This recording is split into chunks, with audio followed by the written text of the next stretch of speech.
Waalaikumsalam warahmatullahi wabarakatuh. Alhamdulillah nahmaduhu wa nasta'inuhu wa nastaghfiruh wa na'udzu billahi min shururi anfusina wa min sayyiati a'malina may yahdihillahu fala mudilla lahu wa may yudlil fala hadiya lahu. Asyhadu an la ilaha illallah wahdahu la syarika lah wa asyhadu anna Muhammadan abduhu wa rasuluh la nabiyya ba'dah. Allahumma shalli ala Muhammad wa ala ali Muhammad kama shallaita ala Ibrahim wa ala ali Ibrahim wa barik ala Muhammad wa ala ali Muhammad kama barakta ala Ibrahim wa ala ali Ibrahim innaka Hamidum Majid. Alhamdulillah, marilah kita panjatkan puji dan syukur kita kepada Allah Subhanahu wa taala atas segala nikmat dan karunia kepada kita semua. Salawat dan salam marilah kita aturkan kepada junjungan kita Nabi Muhammad sallallahu alaihi wasallam. Alhamdulillah, kita pada kesempatan subuh saat ini ya, kita bisa menyelenggarakan ataupun menghadiri kajian tadabbur ayat-ayat Al-Quran. Dalam hal ini kita di surat Al-Baqarah ya, Al-Baqarah. Sekarang masuk ke ayat 66 ya. A'udzu billahi minasyaitonir rajim. Faja'alnaha nakala lima baina yadayha wa ma khalfaha wa mau'idatan lil muttaqin gitu ya. Jadi masih kaitan dengan Bani Israil ya. Terutama ini lanjutan dari ayat 65 kemarin, di mana sebelumnya ya di ayat 65 ini Allah Subhanahu wa taala menerangkan ataupun mengingatkan kembali tentang peristiwa Sabat kan ya. Walaqad alimtumul ladzina tadaw minkum bis-sabti faqulna lahum kunu qiradatan khasi'in. Ya. Jadi dan sungguh kalian telah mengetahui ya alimtum alladzina tadaw, orang-orang yang melebihi batas atau melampaui berbuat kerusakan. Tadaw minkum bis-sabti, di hari Sabat. Faqulna lahum kunu qiradatan khasi'in. Jadi kalau kemudian kami firmankan kepada mereka, jadilah kalian qiradatan khasi'in, monyet yang hina. Jadi ini peristiwa Sabat, kemarin kita telah membahasnya. Peristiwa Sabat adalah peristiwa di mana Bani Israil, sebagian Bani Israil yang ada di, kalau para ulama mengatakan itu kejadiannya di wilayah Elia. Kalau sekarang itu Teluk Elia itu ada di semenanjung Jordan ya. Jadi ada batasan Palestina, Yordan, kemudian bawahnya adalah Saudi. Nah ini kejadiannya kemungkinan di daerah situ, Elia. Jadi ini tidak semua Bani Israil ya saat itu. Jadi hanya yang ada di kawasan Teluk itu, Elia. Kemudian peristiwa ini sendiri terjadi kemungkinan di masa-masa Nabi Daud ya, karena mereka sudah masuk ke wilayah Palestina. Jadi masuk di waktu itu Bani Israil masuk ke Palestina itu setelah dipimpin oleh Tolut ya, yang di situ ada Nabi Daud. Nah, Nabi Daud memimpin masuk ke Palestina dan mereka tetap di Palestina dan Nabi Daud menjadi raja ya, di Palestina. Ini jadi kejadian seperti itu. Artinya mereka sebenarnya sudah menyebar dan sudah masa-masa ya kemenangan dalam artian mereka mengikuti perintah Allah SWT untuk masuk ke wilayah Palestina. Yang sebelumnya mereka menolak ya, Jadi setelah sekian ratus tahun baru mereka masuk, dipimpin oleh dan akhirnya Nabi Daud menjadi raja. Terus selanjutnya ada Nabi Sulaiman. Nah ini kejadian ini adalah sebagaimana kita bahas kemarin bahwa di hari Sabat itu mereka dilarang untuk kegiatan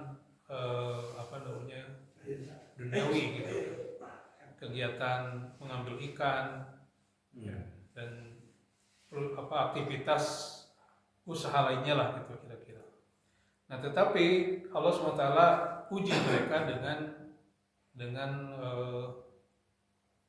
dengan justru isi ataupun godaan duniawi yang lebih, yaitu dengan dibanyakan ikan di hari Sabtu itu.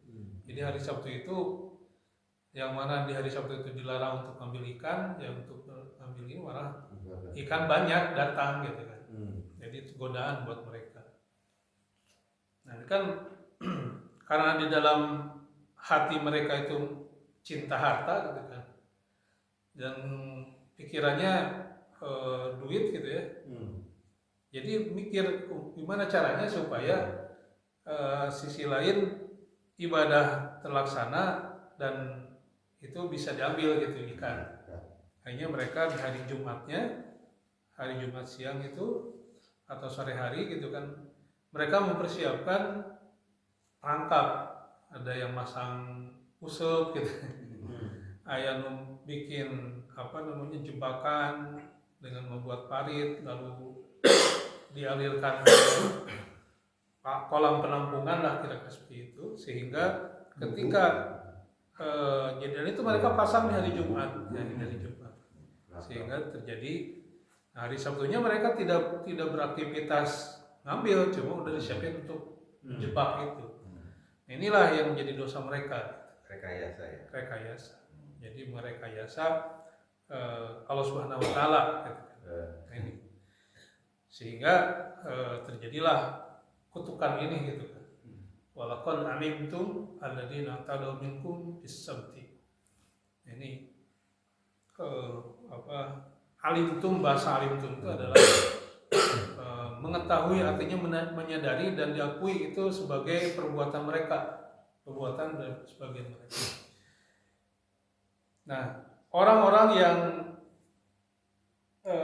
melaksanakan itu, Allah SWT kutuk mereka jadi firodatan khosin, saking bagaimana perbuatan mereka itu adalah perbuatan yang sangat keji gitu kan. Mereka mengakalin perintah Allah SWT, ya akal-akalan seperti itu. Ini kutukan mereka. Tadi ya pelajaran buat kitanya adalah bagaimana kita jangan ngeherikan dan ngakal-ngakalin gitu kan. Nah, gitu. Jadi terhadap aturan Allah Subhanahu Wa Taala. Nah, jadilah dan jadi mereka tuh benar ya menurut Pasir ataupun ini bahwa kejadian mereka jadi dikutuk jadi kera itu kunu kirodatan khosin, itu benar jadi kera gitu. Jadi orang-orang yang melakukan itu jadi kera. Jadi sehari setelahnya itu mereka jadi kera, kemudian ada yang mengatakan 3 hari, ada 3 sampai akhirnya mereka tidak bisa makan, tidak bisa minum, tidak bisa berketurunan, dan mereka akhirnya mati. Jadi yang jadi kera itu mati semua. Jadi menurut Iwat begitu. Nah, orang-orang yang tidak terjebak ataupun tidak terbawa itu diselamatkan, termasuk atau orang-orang, terutama orang yang mengingatkan mereka untuk tidak melakukan itu. Seperti itu. Nah, ini di ayat 65 66 ini faja'alnaha nakala lima baina yadayha. Jadi di ayat 66 ini kalau jadikan itu semua ya, nakalan. Jadi itu suatu pelajaran penting ya gitu.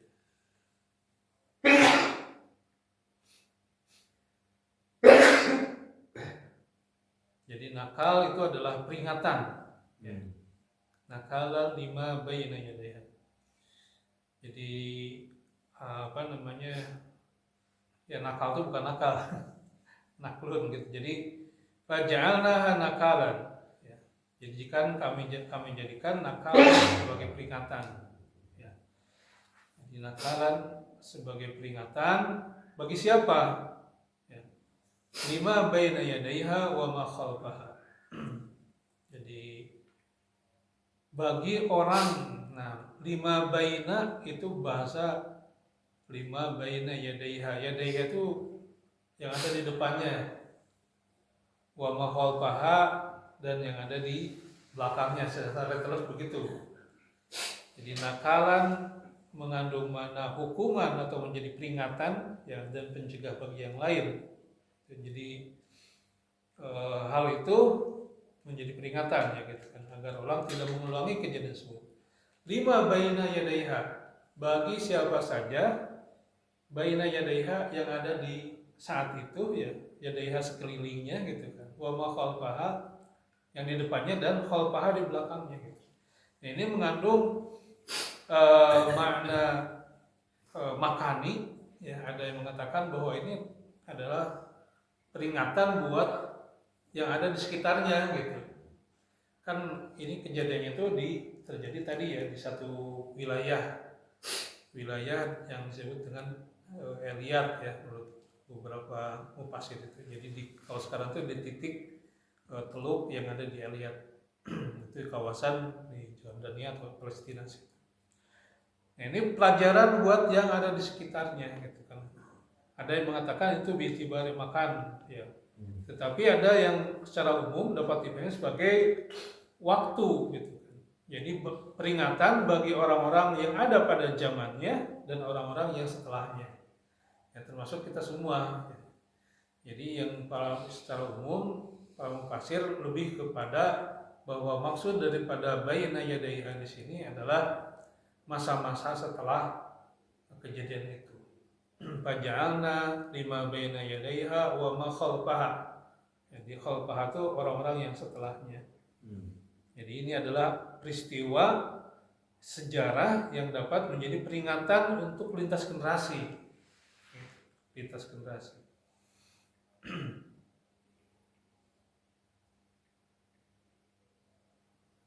Maka di awal ayat 65 itu kan dengan fi'il madi ya, fi'il madi artinya perbuatan yang telah terjadi. Walaqad alimtum, sungguh kalian telah mengetahui. Jadi ini kalau jadikan sebagai nakalan peringatan lima baina yadaiha wa ma khalfaha yang bagi orang dan saat itu dan setelahnya.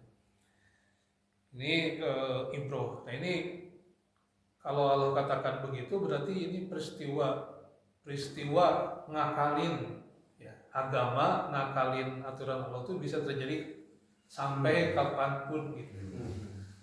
Jadi ini bisa jadi bahaya.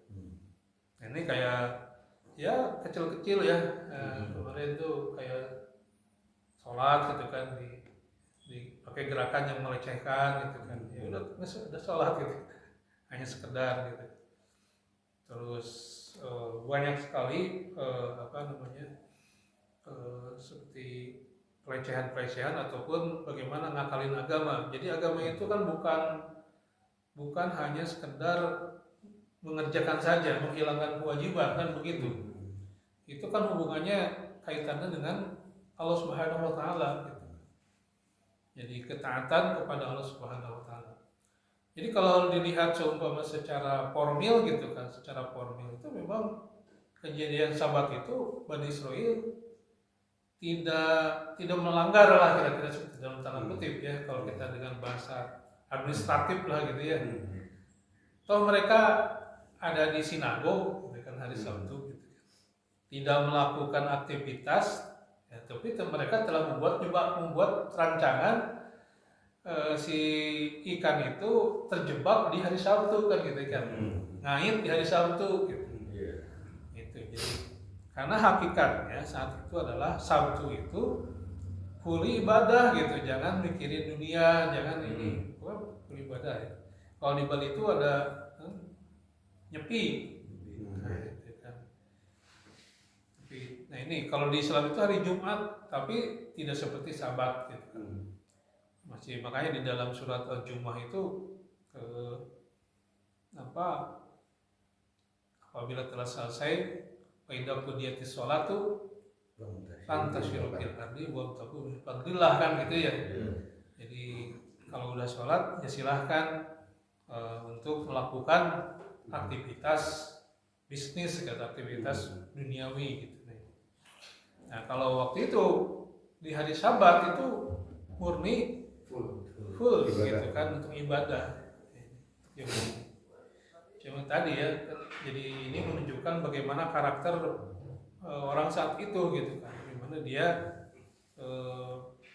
jadi kan spiritnya itu bukan untuk taat, tetapi lebih kepada bagaimana mereka tergoda oleh dunia kan gitulah. Ini yang jadi celaka. Ya kalau di sana tuh kan sampai Allah katakan faja'alnaha, kami jadikan peristiwa itu nakala lima baina yadayha wa ma khalfaha, sebagai peringatan bagi orang sejamannya dan setelahnya gitu. Jadi peringatan karena ini bisa terjadi kapanpun gitu. Seperti hanya terjadi ketika perang Uhud ya, kalau zaman Nabi Muhammad SAW. Ya. Walaupun memang tindakannya tidak sampai terkutuk ya. Ya. Akibat apa? Akibat melanggar, lupa terhadap komitmen awal atau perintah Nabi SAW untuk tetap ada di Bukit Uhud.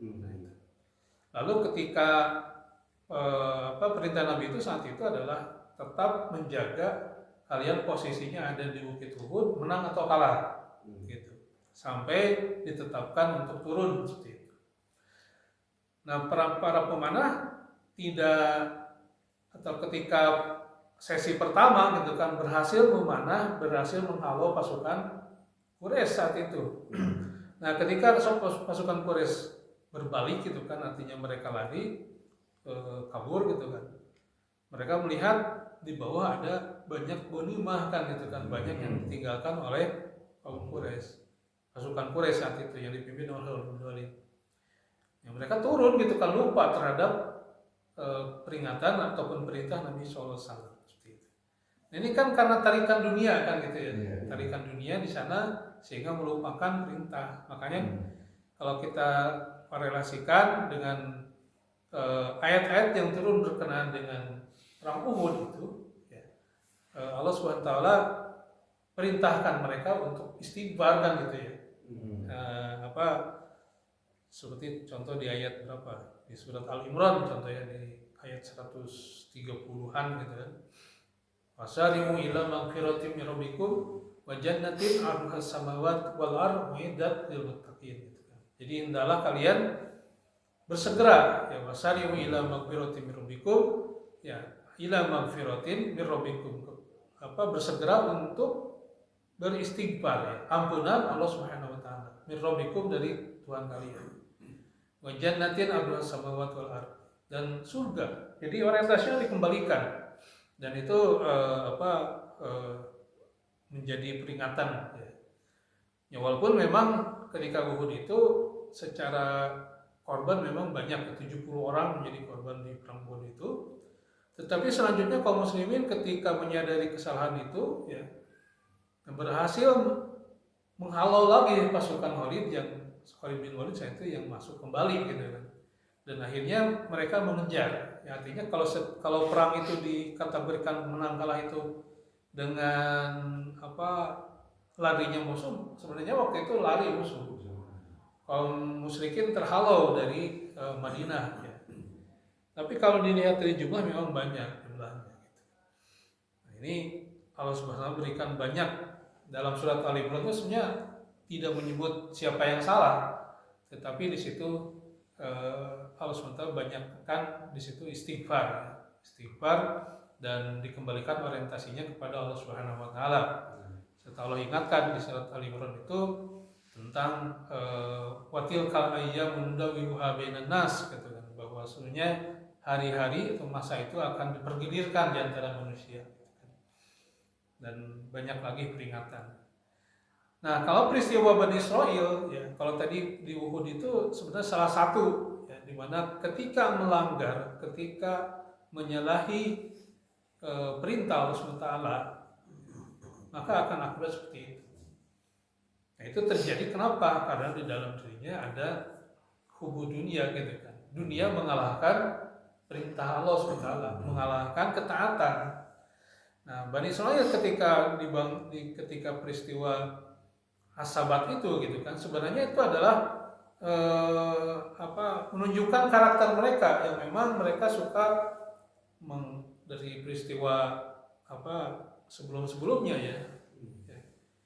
Mungkin nanti di ayat 67 itu sampai 71 itu selanjutnya akan terlihat betul gitu kan bagaimana mereka itu punya sifat ta'anud tadi, ta'anud ya, ngakalin, kemudian mencoba untuk mempersulit banyak nanya untuk mempersulit diri gitu kan. Tidak sami'na wa ata'na gitu kan, tidak kami mendengar dan kami taat gitu kan. Tetapi mereka malah banyak mempertanyakan seperti itu yang nanti kejadian terkait diperintahnya untuk menyembelih sapi. Nah di sahabat ini seperti itu. Jadi sebenarnya di dalam diri mereka itu dicoba dengan kesempatan ikan yang banyak gitu kan, ikan yang banyak. Di hari-hari yang lain biasa-biasa di hari Sabat ini malah banyak seperti itu. Ini kadang suka terjadi ya, peristiwa-peristiwa korupsi gitu kan, korupsi dan kejadian yang terjebak itu diantaranya adalah adanya kesempatan untuk melakukan sesuatu yang dilarang ya. Seperti ginilah mungkin dikit-dikitnya kalau ada dulu ya suka sering diminta bantuan oleh seseorang ya, waktu itu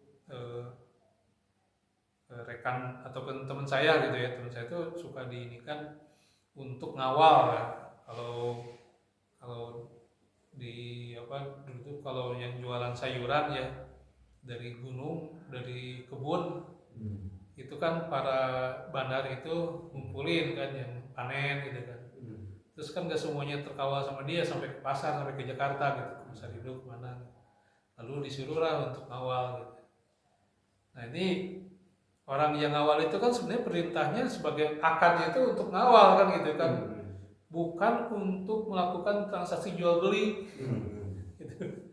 Sehingga digodai itu, mana mas bodoh, terus kemana jual kan gitu, wih untung kan, pokoknya kan ngawal dijual sakieu, nanti nyetor ke sana mah kan dengan harga tadi gitu kan. Tapi kalau dia inisiatif untuk menjual sendiri semua ke tempat lain dan itu bisa jadi punya untung kan gitu, reseller gitu, coba. Ya itu kan kalau kita ngakalin sih bisa-bisa aja gitu kan memang gitu. Tapi kalau itu perintahnya ngawal gitu kan. Yang penting kan balik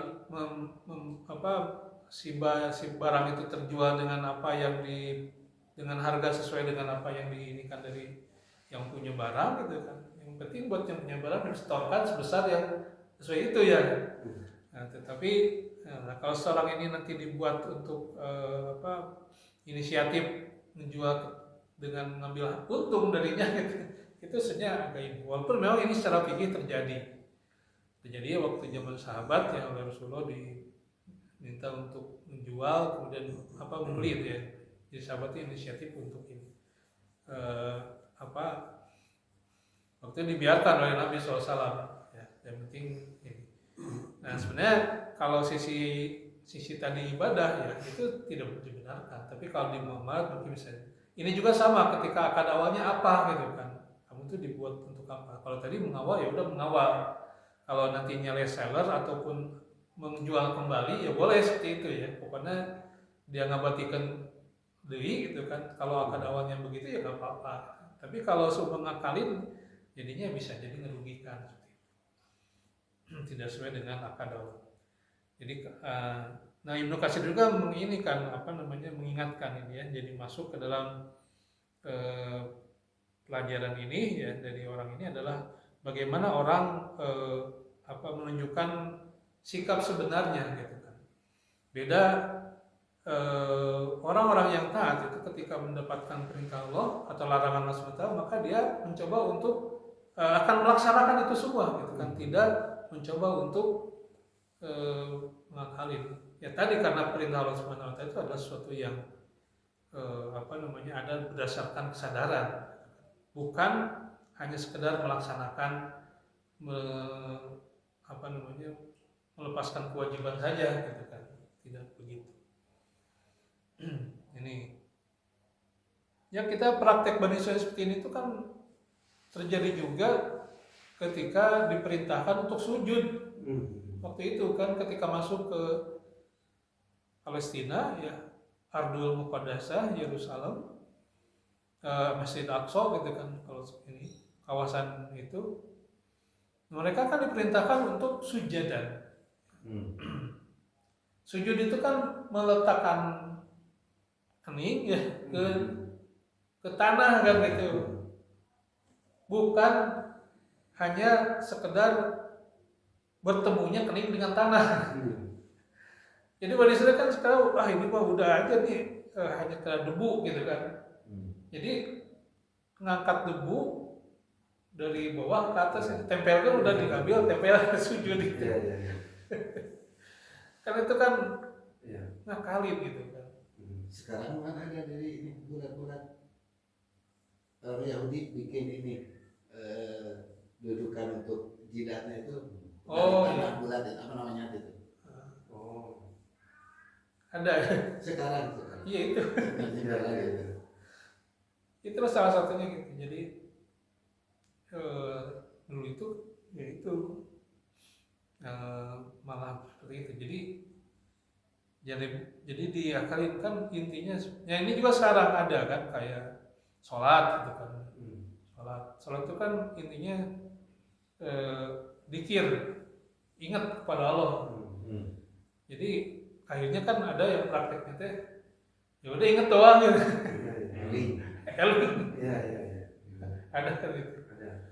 Khatam sholat katanya. Khatam sholat. Gitu. Jadi jangan diakali.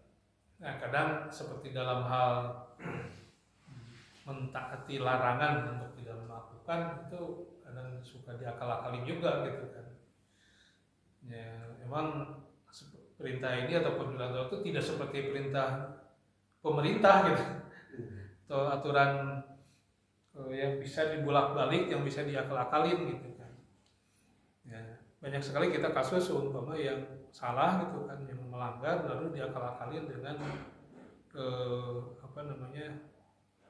ya hilah namanya itu ya, hilah, ngakalin supaya tidak terjebak ya dari faktor apa ya.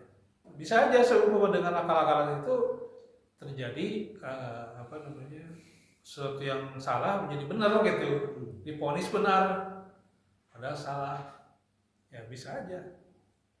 Kemudian yang benar bisa jadi divonis salah karena diakal-akalin oleh yang menyalahkannya, bisa aja. Kan ada kan orang seperti itu sekarang tuh banyak perilaku engineering kan, social engineering, kemudian ini merekayasa kan gitu, mengkondisikan. Ya. Ada itu sering ya, sampai digambarkan semua orang yang di satu foto ataupun satu picture ya, ini dipotong sebagian kan gitu kan. Ada yang posisinya tuh seperti yang membunuh, mengarahkan pisau ke seseorang gitu kan. Padahal setelah di zoom out itu ternyata bukan kan gitu. Tapi seolah-olah si korban menjadi pelaku gitu. Playing victim. Bisa juga playing victim ya. Dia orang yang pelaku berpura-pura jadi korban gitu.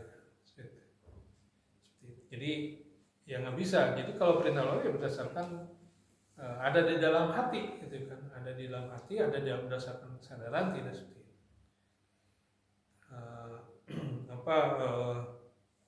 Ya banyak ya, gak bisa dibodohin gitu. Makanya saum itu seperti kadang-kadang digambarkan perintah ataupun perilaku yang menunjukkan ketauhidan kepada Allah SWT, gitu kan, kesadaran. Karena seseorang itu sadar dia saum atau tidak itu kan dia sendiri dengan Allah yang Maha tahu gitu kan. Jadi bisa aja orang yang saum itu kan pura-pura gitu kan, sahur siangnya makan di mana gitu kan, lalu balik di rekayasa seolah-olah saum lagi gitu kan. Nah, ini juga sama tuh ya. Untuk tataran formilnya mungkin masih bisa dikatakan orang itu masih saum gitu, tetapi hakikatnya dia tidak. Makanya di sini nakalan, karena peristiwa-peristiwa seperti itu banyak akan terjadi, maka kalau katakan ini merupakan pembelajaran, peringatan, nakala lima baina yadayha wa ma khalfaha. Ya sekarang banyak ya artinya seperti dalam hal ya mungkin seringkali di ini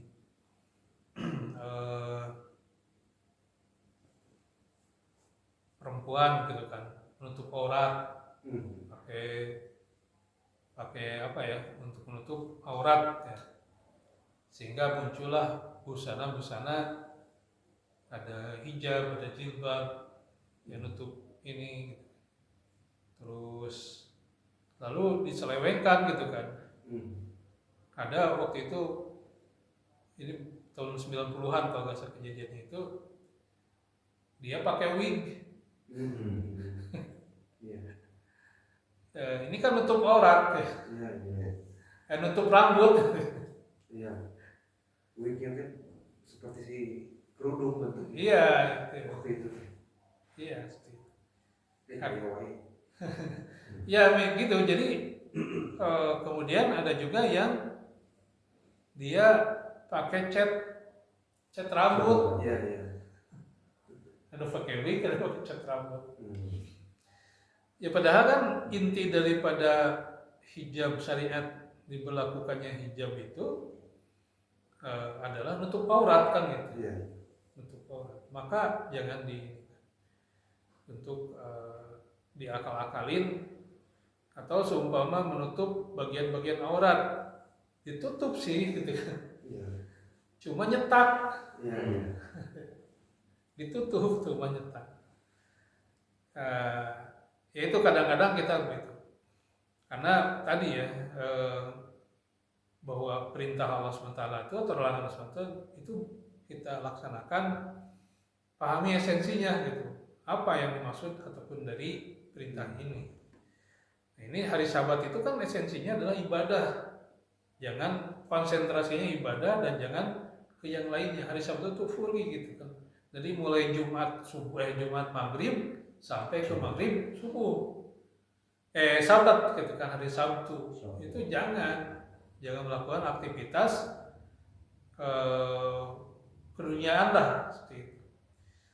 Dan sampai sekarang Sabat itu masih diyakini sebagai hari ibadah.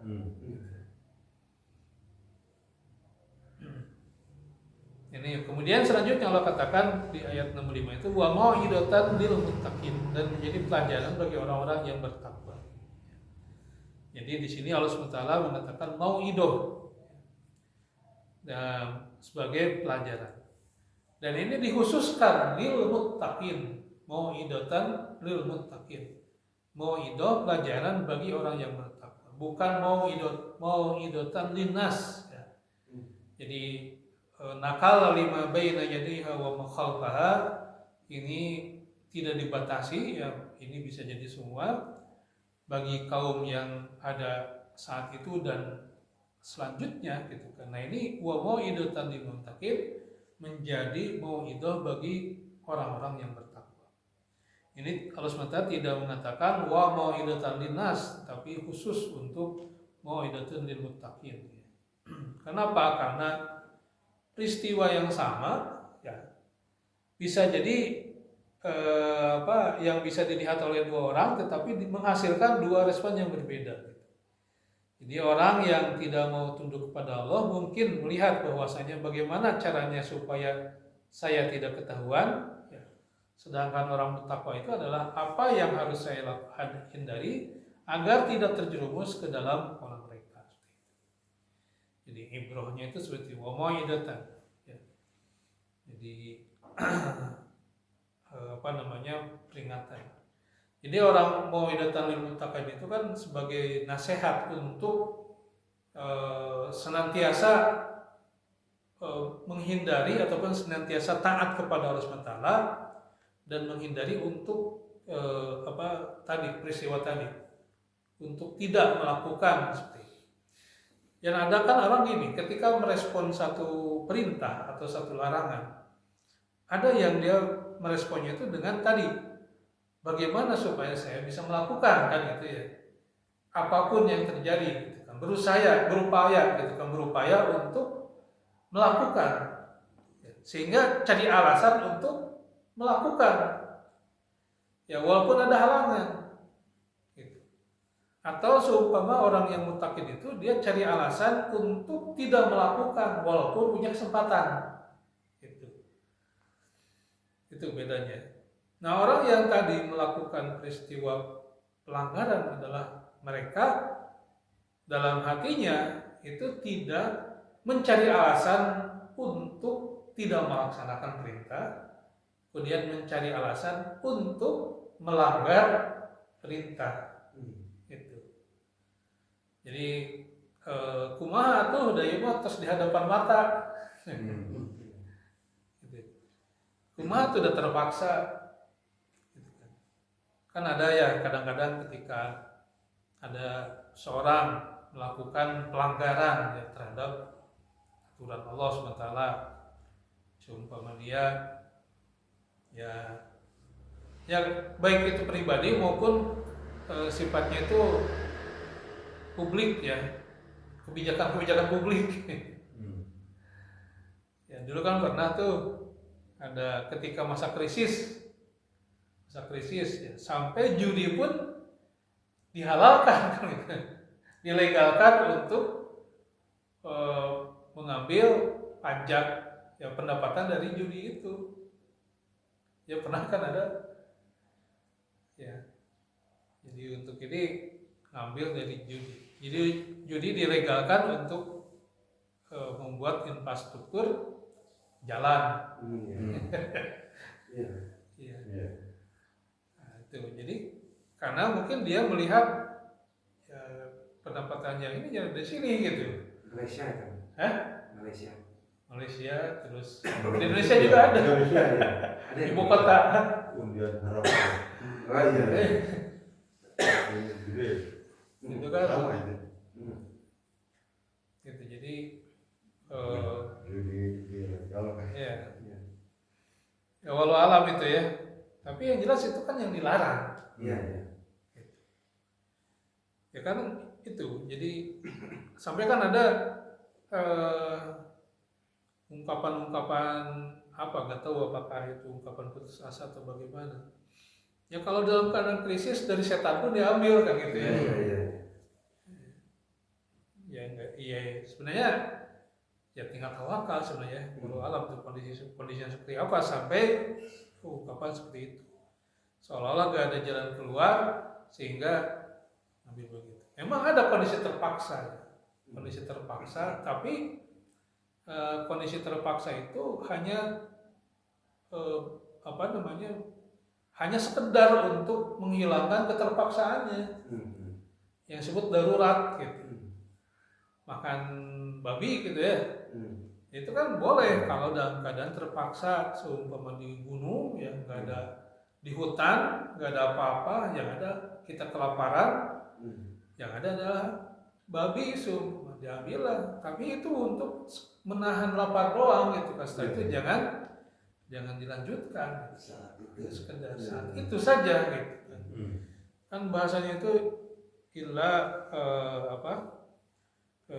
bahasanya itu dalam Al-Quran itu jadi tidak melebihi gitu ternyata. Kayak ini bakal. Atau mukmak makan babi nanti 1 ekor. Tidak seperti itu. Jadi tidak seperti itu. Nah kalau peristiwa yang dihalalkan judi itu kan akhirnya kan banyak, tidak terbatas gitu kan. Jadi kalau dilihat itu sejauh mana urgensitas seumpama membangun jalan, ya. Dan urgensitas itu artinya pendapatan lain apakah sampai di mana, sampai sehingga kalaupun seumpama judi diambil itu hanya untuk apa ya? Ya karena untuk ketika durutnya aja gitu kan. Jangan sampai bahkan semua ini jadi judi. Komo seumpama dari hasil distribusi pendapatan dari judinya itu menjadikan jadi kas kas daerah gitu kan, yang tersisa gitu. Jangan seperti begitu. Hanya untuk keluar dari krisis saja yang dilakukan. Ya begitu. Jadi fikih krisisnya itu seperti hanya seumpama orang yang banyak ya memang kejadian ataupun hal yang kritis. Untuk mengobati peristiwa kedokteran ya, dalam dunia kedokteran ada kejadian gagal ginjal kemudian harus diganti ginjalnya. Kalau dicoba dengan ginjal manusia atau ginjal yang lainnya itu akan hancur lagi gitu kan. Sehingga yang bisa itu hanya dengan ginjal babi. Ya sudah, itu karena menyelamatkan seseorang ya nggak apa-apa gitu. Tapi jangan menjadi ini seumpama bulu babi lalu dijadikan untuk alis kemudian apa gitu kan. Itu mah bukan darurat, itu mah ya darurat itu darurat tertulis yang tulis lalu dengan jalan haram itu bukan darurat. Pengen memperpantas diri lalu melakukan sesuatu yang diharamkan, itu bukan darurat. Kadang kan orang juga begitu ya, jadi untuk melakukan sesuatu yang haram gitu kan karena alasan darurat, tapi kelihatannya bukan darurat kan, dia lebih kepada pengen menutupi sifat kebutuhan yang sifatnya itu luxury gitu kan, bukan kebutuhan lagi tapi lebih untuk mempernaiki ini, itu bukan darurat. Atau kumaha ada ini tuntutan profesi, ya itu bukan darurat itu. Ya udah keluar daripada profesinya gitu kan. Gitu. Jangan jadi seperti itu. Ya kayak kemarin seumpama yang kejadian promosi apa ya? Promosi minuman keras itu ya, yang lalu ada yang dari sisi seumpama seorang yang baca surat taduhannya, itu kan gak darurat sebenarnya, jangan ikut. Itu kacau itu. Iya. Yang saya lihat sekilas itu yang baca doanya itu pakai kerudung kan gitu. Terus mau yang mana itu kan? Nah janganlah. Gitu. Dan ngapain juga kalau seumpama tahu yang ditawarkan itu yang haram, ya itu jangan diambil. Ya atau seumpama yang ya memang gimana ya, agak ini juga yang event seumpama event maraton yang dimulai dari 4 subuh kemudian selesai jam 6 pagi. Ya. Lalu ada orang yang sholat coba pinggir jalan pakai baju pakai daun. Yang nggak apa-apa. Bagus juga sih ya. Cuma artinya ya kondisional lah kalau seumpama dalam itu sampai ngorbanin ketunaminahan sholat gitu. Mungkin dari sisi sah saja. Cuma artinya kenapa ini kita gak dihormati gitu kan. Orang yang mau sholat jadinya terhalangi gitu. Alasan mereka biar nggak macet. Iya, jangan. Ya, kalau sebenarnya aja daerah yang bisa aja. Dan itu ya kan biasanya dilakukan di hari libur ya. Ya bisa dikondisikan juga. Kan biasa ada CFD ya, Car Free Day. Itu bisa gitu. Jadi ya jangan di situ, berarti kan tadi ya bisa aja di Senayan kalau Jakarta ya. Nah, atau di mana di kawasan-kawasan yang memang di situ tempat olahraga dan TNI. Ya kalau nggak masuk bisa dikondisikan, nggak perlu ini. Dan yang waktu peristiwa atau yang kapan itu kan setelah itu mereka mabukkan, ada penawaran juga tuh dari minuman itu. Jadi ini yang nah di sini bisa dilihat ada at-tahayyul ya, ya al-syar'i. At-tahayyul al-syar'i. Jadi mereka mencari-cari merekayasa celah untuk ngakalin ketentuan syariat. Jangan. Ya seperti banyak hal gitu kan. Jadi tidak hanya untuk comply saja gitu kan. Comply terhadap pemenuhan saja. Ya. Karena ibadah itu tadi substantif gitu kan. Untuk Allah Subhanahu wa taala. Kayak ginilah seumpama jangankan di unsur ini gitu kan aspek ini. Seperti di kantor gitu kan. Di pekerjaan, di instansi atau apa, itu kan ada aturan-aturannya. Ada aturan-aturannya. Kemudian ketika ada satu peristiwa, contoh seumpama kalau di perbankan ya, ketika melakukan proses pembiayaan atau mencairkan kredit, ya, itu kan ada proses analisa. Analisa itu untuk menganalisis apakah layak atau tidak orang ini atau nasabah ini nanti ketika diberikan kredit atau pembiayaan, kalau dalam bahasa syariahnya itu keperluan untuk apa. Kemudian ini untuk usaha, ya sudah, coba dianalisis usahanya bagaimana, memang perlu untuk penambahan modal atau tidak. Ya bisa jadi saya streaming, ternyata keperluannya untuk yang lain. Kemudian dianalisis juga seumpama apakah nanti dia bisa nggak cash flow-nya atau usahanya itu bisa berbagi hasil ya kalau dalam syariah. Atau bisa nggak nanti ada proses atau ada capacity untuk ngembaliin modalnya gitu. Nah di situ kan diatur kan, ada SOP-nya, ada ketentuan-ketentuan.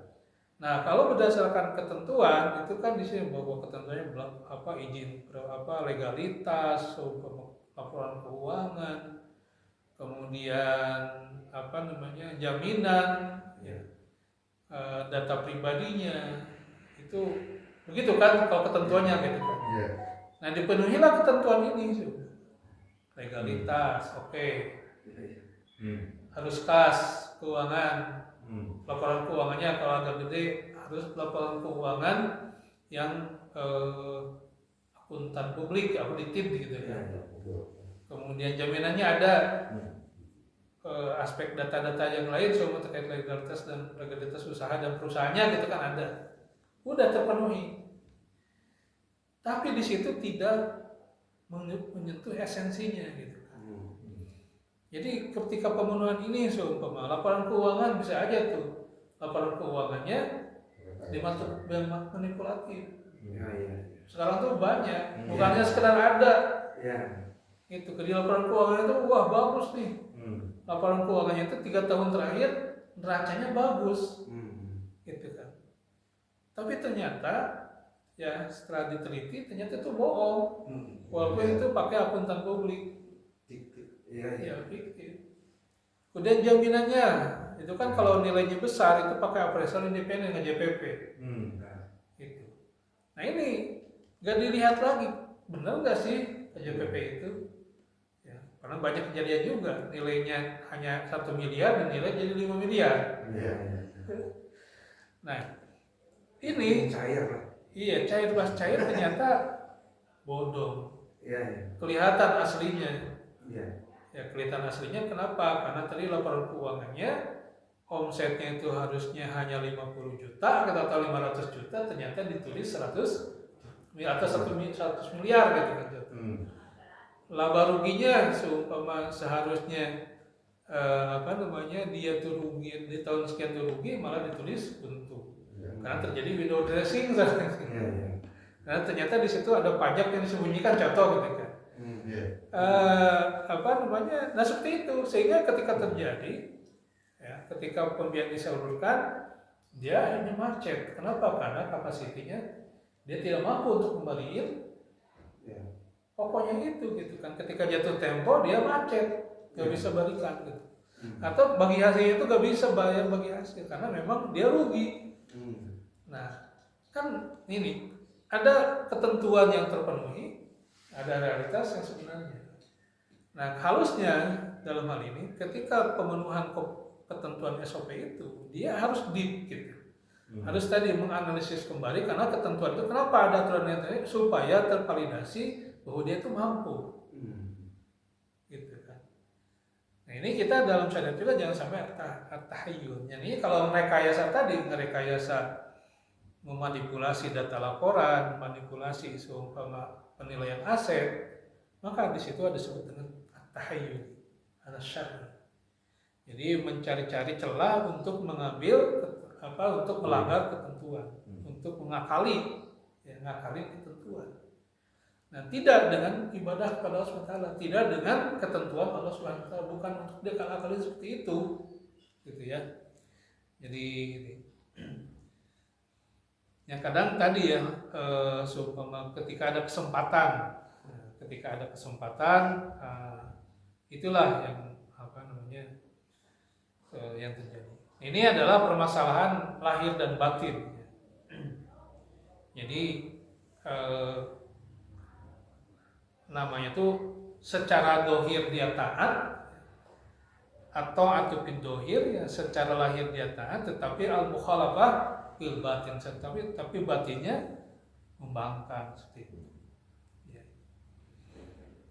Jadi makanya kalau kita lihat kutukan yang diberikan itu kutukan menunjukkan diri mereka sebenarnya.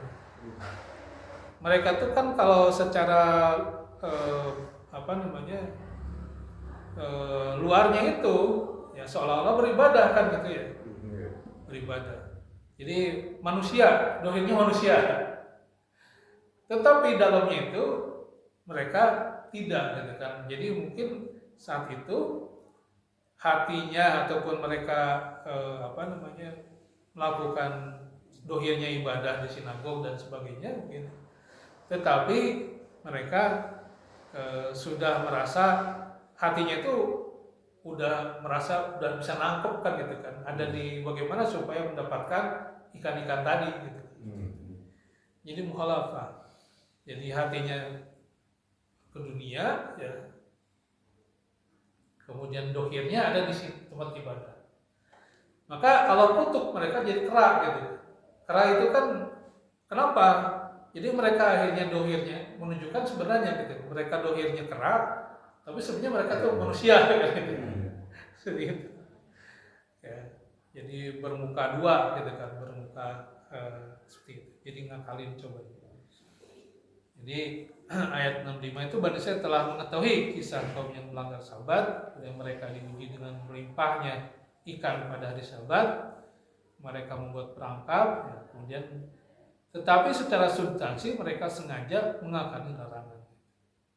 Ya, Allah menghukum mereka dengan gitu kan, wajahnya menjadi kerak.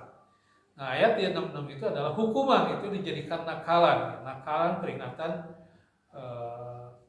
untuk mencegah ya, dan pelajaran bagi generasi sesudahnya. Ya, tetapi yang benar-benar mengambil pelajaran adalah orang-orang yang muttaqin, orang-orang yang bertakwa. Ya. Jadi kata Ibnu Katsir itu adalah ini ketika lama kanat musyabahatun lil haqqi fil dhahir wa muhalafatun lahu fil batin. Ketika sesuatu yang menyerupai kebenaran secara lahir tetapi bertentangan secara batin, seperti itu. Jadi itu mungkin di ayat 65 ini pelajarannya tadi, pelajaran itu jangan ngakalin gitu. Jangan kita dohirnya nerima, batinnya nolak. Kemudian dari batin itulah lalu dibuatlah upaya untuk seolah-olah sudah melaksanakan, seolah-olah tidak melaksanakan larangan gitu kan, menghindari larangan pada sebenarnya dia melarang atau melanggar seperti itu. Tapi itu mungkin dari ayat 66 ya kita ngambil pelajaran nakal lima baina yadayha wa ma khalfaha, dan bagi orang muttaqin itu tentunya adalah mau'idoh ya, pelajaran yang ibroh ya, jangan sampai jadi orang muttaqin adalah orang yang muttaqin itu adalah orang yang senantiasa berupaya untuk mentaati ya. Mentaati tidak dan senantiasa segala perintah ya, taat segala perintah, dia berupaya walaupun ada tantangan ya. Nah, kemudian orang mutakin itu adalah orang yang senantiasa menjauhi larangan Allah, ya, walaupun ada kesempatan. Dia berupaya ya untuk menjauhi larangan Allah walaupun ada kesempatan untuk masuk ke dalamnya. Seperti itu. Ya. Baik, begitu mungkin kita hari dengan sama-sama mengucapkan alhamdulillah serta kabul majlis. Subhanakallahumma wa bihamdika asyhadu an la ilaha illa anta astaghfiruka wa atubu ilaik. Assalamualaikum warahmatullahi wabarakatuh. Waalaikumsalam.